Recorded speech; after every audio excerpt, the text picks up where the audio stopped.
Welcome, everyone, to the Everything Show, episode 715. I am your host, Matrix Lord 212, and I'm with Chris. What's up, Chris? What's up, guys? What's up, Sally? What's up?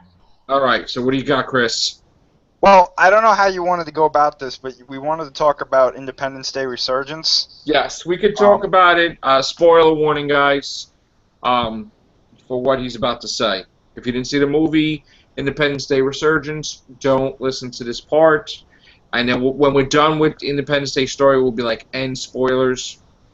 So go ahead, Chris. Spoilers. Well, I mean, basically, this whole movie is just meant to set up Independence Day 3. Right. Like, there's... I mean, the whole thing, like, there was... Literally, I don't think there was much of a point of this movie that could have gone right into Independence Day 3 if they wanted to. I don't think it's any secret anymore that these aliens don't work the way that we thought they did in the first movie. They are not locusts. They're not locust-like, I should say. They are apparently more like bees or ants or wasps, I believe is how they would describe them in the movie. They have a queen who is like twice or like 100 times as big as the normal ones. Which, where have we seen that before? Yeah. And a lot of the stuff that happens in this movie is very dull. Nothing really happens other than, you know, some cities get destroyed, but Will Smith's presence is apparently missed a lot in this movie. And of course, then there is the big thing, basically the thing that's screaming, we're doing this in Independence Day 3. There is a white orb in this movie that shows up. It gets shot down in this ship that it shows up at the beginning of the movie. It gets shot down, and then at the end of the movie, this white orb reveals that it's from another alien race that's fighting these aliens, and its sole function was to evacuate everybody off the planet and bring them to another planet where there are other races fighting these aliens. This is Independence Day 3. So in other words, they used this orb to take the whole human race off the planet? That was what it was going to do, but it got shot down, so it couldn't do it. Okay, so now what can they do with it now? Basically, at the end of the movie, it's like, we got to go hit their home world. And then it ends. But, so they didn't do anything with the orb? Apparently not. So what are they going to... Could technically they use the orb to take the aliens off their own planet? What they're doing, and I believe Dean Devlin or Emmerich confirmed this. I can't remember which one of them did. The next movie is going to be about like all these other races and the human race attacking this planet with these aliens on it, which doesn't really make a lot of sense to me because in the first movie they said that they brought their whole civilization with them. So how do they have a planet? Well, I really don't understand what, like, they rewrote a lot of the stuff in this movie about the way these aliens work. I mean, well, maybe we were just wrong. I guess. I mean, that's the whole thing. I mean, I'm not a big fan of people, like, rewriting their first movies with sequels, like, completely. I don't really understand that. Right. But this one was apparently, I mean, it's not doing well. I mean, it's doing better overseas, but...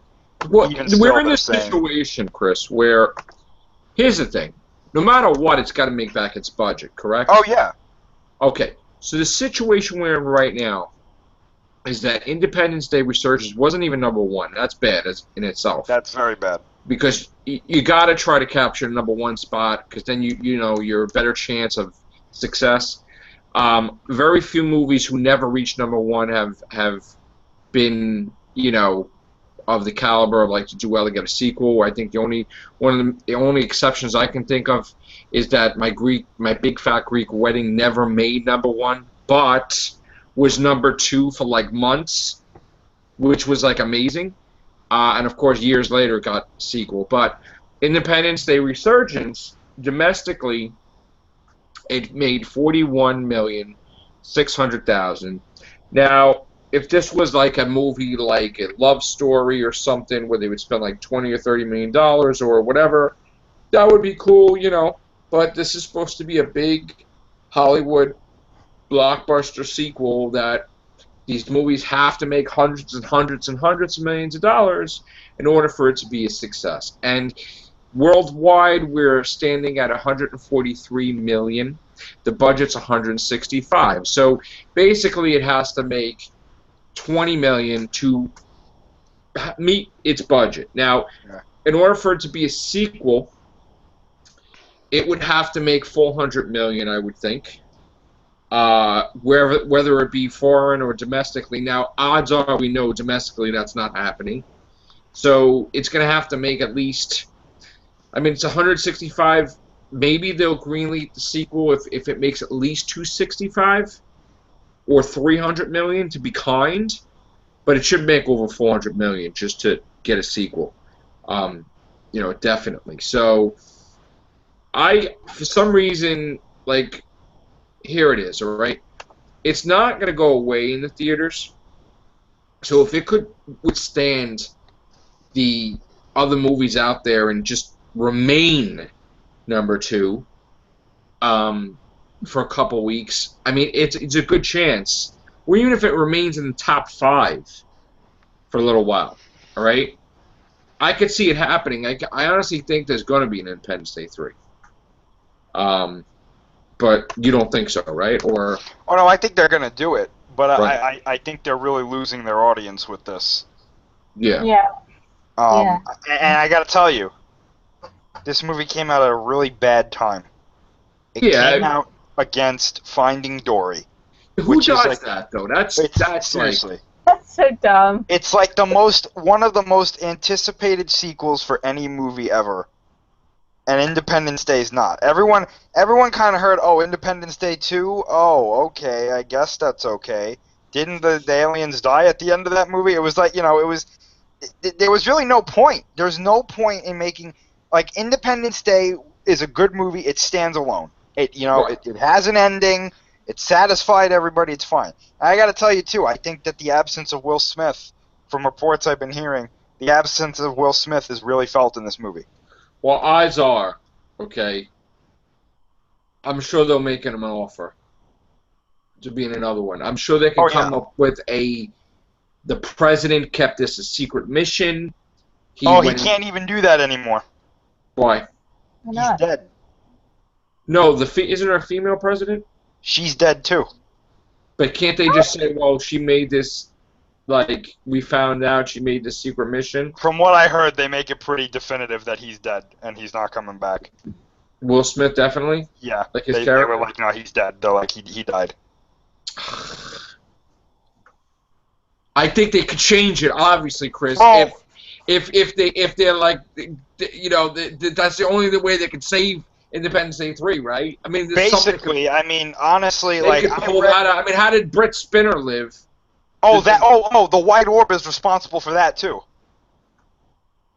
Is responsible for him being alive? What happens apparently is that he was in a coma for 20 years, and then this White Orb shows up and he wakes up, and he's like, "Oh, I gotta go help them or something." And, you know, it's very, like, I was reading it and I was like, okay. Well, see, here's where it doesn't. I mean, look, you're gonna be laying for 20 years now. All of a sudden, you're gonna be physically fit to run around. But he died. Like they checked his pulse in the movie, and they were like, he's dead. Like, right. I don't understand this. Like there's things to make your movie go forward, and then it's like, oh, I wish we didn't do that. Let's bring him back. They killed the old president too. Yeah, he sacrifices himself apparently. Of course, just like Randy Quaid, right? But they kill the female president, like they murder her in her cabinet. Like, the whole right thing. away. Yeah. Right. Okay.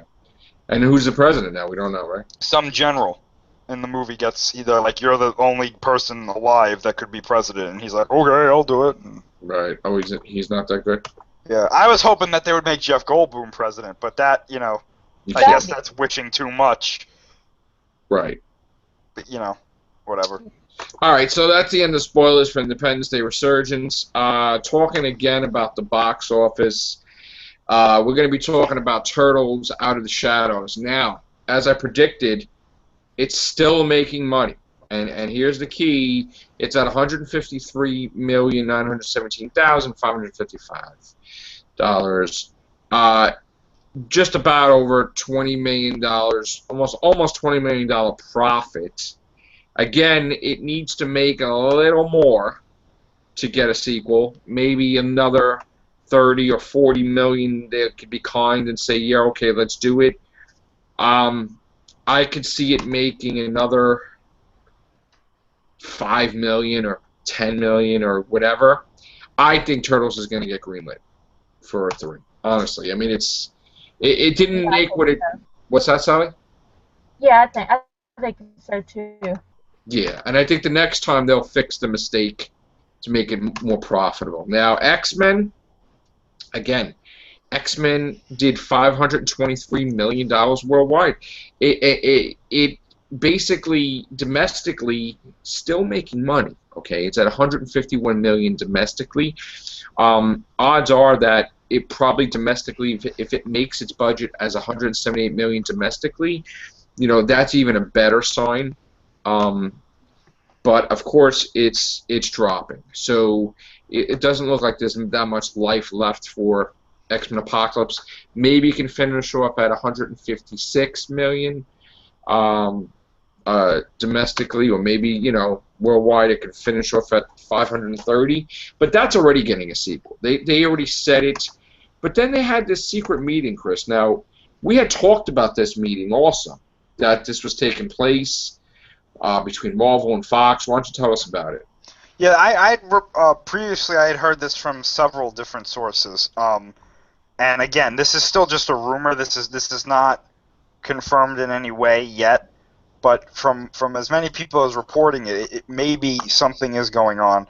But there's, again, rumors that Marvel and Fox may have some sort of arrangement where X-Men or possibly FantasticFour will show up somewhere in the Marvel universe.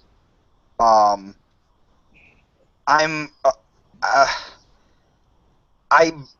partially believe this, and part of me doesn't believe this.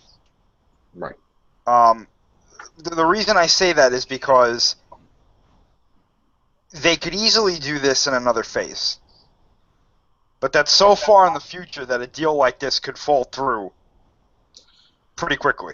But here's the thing. They could, technically not doing another phase, they could technically have them show up in Infinity War. I doubt that. Really? I really do. I think that that's already moving forward the way it was going. Okay. I think that the most change that we're getting out of that is SpiderMan showing up. And I have a funny feeling that they knew he was going to show up a while beforehand, before they started it. Personally, I don't think that there's anything in stone right now. I think that if they're going to do anything, they're going to wait until after the phase. Because honestly, I mean, this is how they top Infinity War. I honestly think that this is what's going to happen is that Fox is going to say, look, Marvel, I think the deal has nothing to do with the X-Men. I think Fox is going to be like, we want to keep Fantastic Four, but we don't want to spend the money to keep making bombs, and we don't want to give it to Marvel either. So Marvel, how about this? We will give you the right to use Galactus and Silver Surfer and Kang the Conqueror for Avengers, but we get to use it too, but we will give you, I guess, creative control over Fantastic Four, but we got to be able to keep Fantastic Four with us past the 2021 contract. And sort of like what you do with Spider-Man, you could do with Fantastic Four, and you could even have Fantastic Four in your phase, but we ultimately have the rights. Yeah, they could do that, definitely.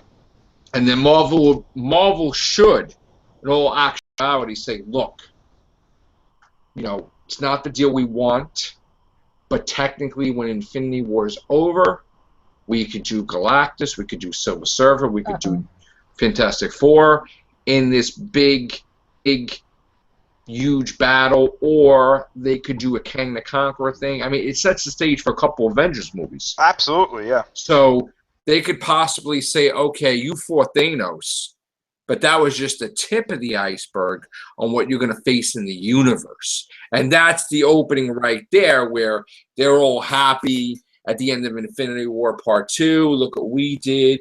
And they're like, dude, that's one guy in the whole universe. You know, wake up. And then you see the Fantastic Four showing up, and it's a different rebooted thing, okay? Maybe as a phase, and they're like, look, you know, this is only one person. One person. There is so much we don't even know out there that now we're going to have a problem because they've got the attention of Galactus. Galactus saw this, wants to eat us. That's basically... right? Chris? Yeah, I mean, that's basically how it would go. They would probably show Galactus. This is what they could do. They could have an after credit, right, Chris? Sure. They could technically have an after credit scene at the end of Infinity War Part 2, where you actually see Galactus with his herald, Silver Surfer. And he could be talking in his deep voice, the human race, you know, the energy, the power, the strength could sustain me for, like, eons. I must feast. To them, my herald. And then he'd be like, yes, master. And then you see him flying off, and right? That would be an after credit thing. I think that'd be also a great way, because I think enough fans know that Galactus and the Silver Surfer and whatnot are tied to Fantastic Four. So that'd be a great way to be like, hey, guess what? There's also a Fantastic Four movie coming too. And so then, it is. I think it's possible.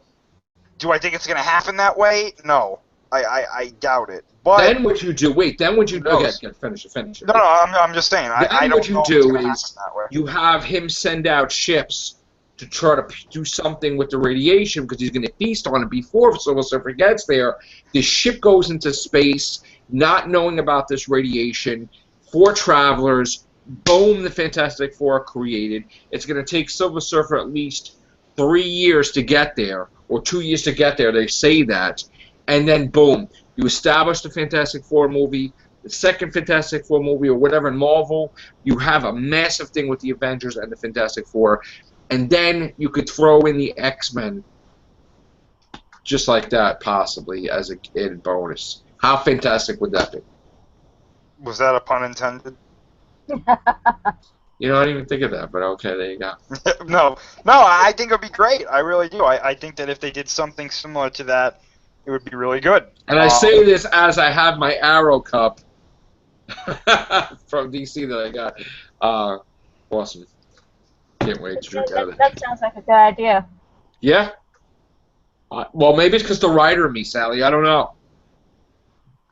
Call me. I'm available. No, get a hold of me, Marvin. No, I'm just kidding. I hope so. That'll be a cool thing after credits. What did we saw today? We saw Deadpool, right? Yeah, apparently Deadpool shows up in the after credits scene of XMen Apocalypse, because the movie's coming out over in Japan. That's pretty interesting. Yeah, didn't he read the movie? Like something like that. Yeah, he started picking it apart and stuff. That was great. I loved it. He's like, if you want to see Professor X get his ass kicked by a... It's like, I love Deadpool. I'm so glad they're filming that soon. What's the news? Okay, I heard this thing, Chris, and I'm a little concerned. What's that? Is it true that Carnage is in Spider-Man Homecoming? No. See, this is the thing. The sites reported this. They're looking too deeply into this. The actor who was cast as the quote-unquote third villain is on Better Call Saul. Okay? Okay. And I believe on his Twitter, or one of the directors of the writers of the show said that such and such, I can't remember the actor's name, but he says, such and such is really good at bringing Carnage to life. Oh, for Christ's sake. So right away... And as soon as the word Carnage was there, people were like, Carnage! Cletus Cassidy, Carnage! It was like, wait. And meanwhile, he probably didn't know Carnage existed as a villain. Yeah, and so probably like, they were automatically like, oh, could he be playing Cletus Cassidy to set up Carnage later on? And I was like, well... I think it was a screw-up by the guy that had no idea there was a villain called Carnage. because he's probably not a reader of Spider-Man comics. Either that or he wasn't thinking, like, I could you know. It's like saying, "Oh man, this guy's gonna shock you." Be like, the shocker! You know, The shocker! Yeah, no. Oh my god! Or if he says something like, "I have so much venom for some people," and be like, "Venom, venom, venom, venom!" Like, what? People, No. I mean, I gotta say, when I heard something about Carnage being in, I kind of lost my shit a little bit. I gotta say, I was Let me like, tell what you the F? something. Like, If Carnage and Venom are obviously my favorite Spider-Man villains, okay? right. If Carnage would have showed up in this movie, or if he is going, I don't know, he's not going to, I don't think, but if they said, yeah, Carnage is in this movie, I'm not going to see it. Oh yeah. Because this is Spider-Man 3 and Amazing Spider-Man 2 all over again if they do that. Right. Well, here's the thing now. Remember I was telling you, it's funny how we talk about things and how things could actually happen. But remember how I said, I'm sure Sony's going to do a Spider-Verse thing, because how cool would it be if Tobey Maguire could return as Spider-Man, or Andrew Garfield could return also with Tom Holland? And people are like, no, of course it will happen. Of course, because that's what Sony wants too. They want their cake, they want to eat it, and they want to replicate it 3 times. So basically, how great would that be? 3 different universes, 3 different Spider-Mans to fight a common foe. They would rehire everybody. The only catch is, would everybody sign on? The only thing I would say is, if you're going to do something like that, right, the only person I would feel comfortable with directing that or writing that is Sam Raimi. Okay? He's got to have complete control of it, where if he wants to have whatever he wants, just let him do it. Right? Get Danny Elfman as the soundtrack again. Do it all, man. And let Danny Elfman write a version for Tom Holland. I would think it would be fantastic. What do you think? I really don't think they're going to do that. You don't think so? I think they're going to do a universe for Spider-Man, because there are rumors now that the Silver Sable is getting a movie made by Sony, along with Venom. So I think what they're going to do is they're going to make movies for some of these Spider-Man characters, but they're going to be around Spider-Man and not necessarily with him. But these characters technically are not under the control of Marvel, though. Right, yeah. Like, they don't have to have Marvel sit in and say you have to do this with the character. Only Spider-Man movies. Yeah, exactly, yeah. So that's what they do. They have Marvel establish them, and you then know they do their own thing. You know what I think they'll do? I think what Sony will do is, if they make these movies, they'll leave them ambiguous as to whether or not they're connected to the Marvel Universe or not, just in case Marvel comes and says, can we use Venom? Can we use Silver Sable? Can we use this? Can we use that? So they can say, yeah, and they don't. And what they'll do is, I think they'll be very careful in writing and directing these movies so that it will flow if they wind up being connected to the Marvel Universe. Right. So, I mean, like, what I mean by that is, like, they won't come out and be like, yeah, I killed Spider-Man. Like, no, you didn't. Like, come on. Something like that. What do you think, Sally? I think it would be a great idea, but I don't see... They're going to have a hard time trying to get people to sign and do it. What do you think of Tom Holland as Spider-Man? You think he's too young? You think Spider-Man's too young? For a Venom storyline? In general. Probably. Oh, in general? I think he's okay. I liked him in Civil War. I thought he was good. Okay. What do you think about the Spider-Verse movie, but different alternate reality Spider-Man? You crazy about that or not really? I think it would be an interesting idea. I know Sony really wants Emma Stone as Spider-Gwen, but that wouldn't make any sense because the universe is with Tom Holland now.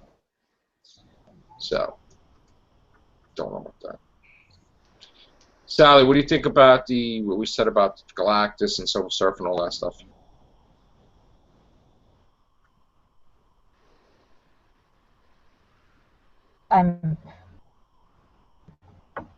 some of it's kind of over my head because I don't know all the characters. But Oh, okay. It's basically a silver guy on a surfboard. There you go. He's a silver surfer. No, no. The only thing I know about Silver Surfer is from what I've seen in the Fantastic Four movie. Right. That's it. Okay. Yeah, and Kang the Conqueror, he's a time traveler from the 31st century that he's related to either Doctor Doom or Reed Richards, not sure who, and he's a villain of the Avengers, you know? And also the weird twist with him is that besides being Kang the Conqueror, he's also Ramatot, the Scarlet Centurion, and Immortus, but I guess at different time periods of himself. Like, I guess when he first landed at the Marvel Universe, he landed in Egypt, and then I guess became like a Ramatot, and then I guess for some reason, I don't know if he's got like multiple personalities or whatever, he has become all these other supervillains that he's so much with the time travel that he actually battles himself. I don't know if you're familiar with that, Chris, but I've heard some of this before. I haven't heard all. Kang the Conqueror and Immortus are constantly at war with each other, and the weird thing is that it's the same person at war with himself, which is beyond crazy, and I don't know if that means multiple timelines created or if it's the same timeline. I can't even think. But yeah, that's a villain that's huge. So, I don't know. Anything else you got, Chris? I have one other thing. Okay. Well, actually two. Okay. We have this I don't know how to say this guy's name. It's something Keen. Refn? Refn Keen. I apologize if I butchered that. He directed Drive and Only God Forgives, which are actually two really good movies. Apparently, they asked him if he'd want to do a superhero movie. He said yes, and one that he named was Batgirl. So that's possible. That's a possible future movie that DC could be making with him directing it. Again, this all ties into how Justice League does, basically. Oh yeah, definitely. Because they're not going to go even remotely put money towards it without knowing that that's going to be a success. They're not going to be announcing stuff early like they used to, right, Chris? Yeah, I agree. I don't think they're going to do anything crazy. Okay. Did anybody see Game of Thrones tonight? No. No. Sally, you watch Game of Thrones? I don't actually watch it, but I've seen like reaction videos people post. I'm not gonna spoil it, but tonight was the greatest Game of Thrones episode and finale ever. Last week was the greatest, and this was even better.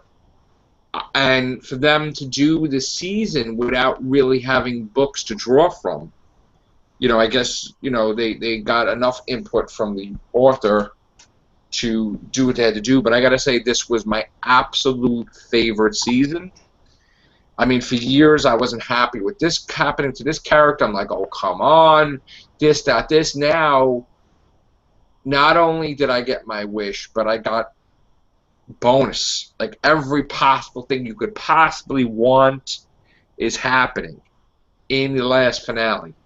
And I'm just ecstatic that I'm so excited to where this is going to go. Unfortunately, we have to wait for a whole entire year to find out where this is going to go. And we're not going to have 10 episodes, supposedly, unless, of course, they somehow figure out a way to do 10, which I really hope they can do 20, like 10 and 10, somehow.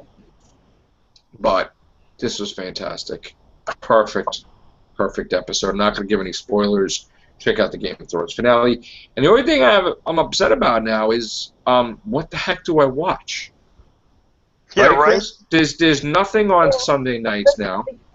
Penny Dreadful, I have to watch on DVR because it's done, but I have to watch them. But there's no Walking Dead. There's no Fear the Walking Dead. There's no Penny Dreadful. There's no Game of Thrones. There's no Supergirl. There's no, like, what the heck? The only thing Yeah, we there's have is no more of Scream. that show with the guy in that blue box. Well, what was that called? Yeah, what happened with that? And that one guy that solves Slime. crimes with Martin Freeman, I can't remember him. That Yeah, guy. like, God, I don't have a clue, what that could be. But, like, no time travel, no blue box, no, that thingy with the Sonic. There was nothing. We got nothing. I think it was called Dr. Moffat or something. Yeah, maybe. Damn. Well, if you're taking requests, I have a show you might like. Well, I started watching Prime Evil, which that was a great suggestion by Louis, which I hope you guys can get into it too, because it's really a good show, actually. But what suggestions do you have, Sally Noble? Wayward Pines. Who else told me about that? I've heard of that before. It's actually pretty good. What season? They just started season 2, Ooh. like 4 weeks ago. All right, I wrote it down. I'll look into that. Wayward Pines. Okay, I need some stuff to watch. Anybody has any suggestions? You could always watch Raw and get I can't get into that again, 3 Chris. hours of Raw. Because the thing is that I used to go to wrestling all the time. Well, not all the time, but here and there and pay-per-views, and that part of my life is done, I think. Or I could become a gamer again.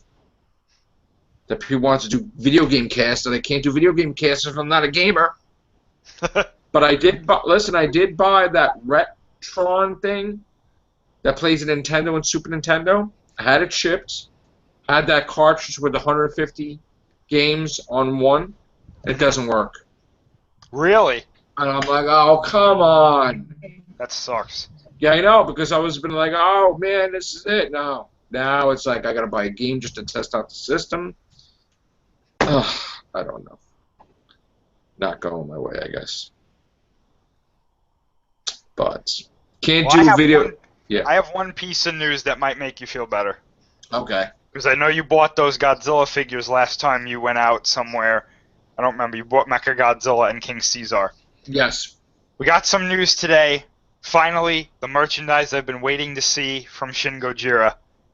We got to see what the large Shin Gojira figure looks like, along with the re-releases of some of the other Godzilla figures they're making. And I got it right here. Mm. There you go. Where's his hand? Right here. This is the 11-12 inch Shin Gojira figure. Oh my God. His hands are too small. Dude, his hands are too small.